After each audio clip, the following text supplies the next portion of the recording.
عملیات استنباط یعنی وہی استنباط والا کام، اجتہاد جسے ہم بعد میں کہیں گے ابھی آگے چل کے، اجتہاد مسئلے کو نکالنا اس کے منابع فقہی سے.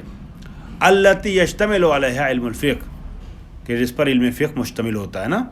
یہی کہیے کہ جس کے بارے میں وہ عملیات استنباط جس کا جو علم فقہ میں انجام پاتا ہے نا. عملیات استنباط کس علم میں انجام پاتا ہے؟ علم فقہ میں.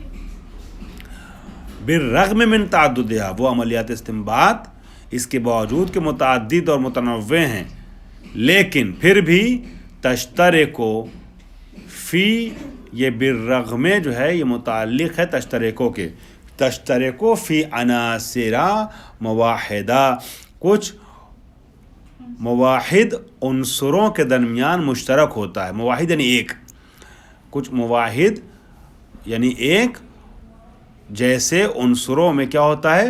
مشترک ہوتا ہے. ابھی گھبرائیے نہیں، بھی اور تھوڑا واضح کروں گا میں. وقواعد عامہ، اور کچھ عام قواعد میں پایا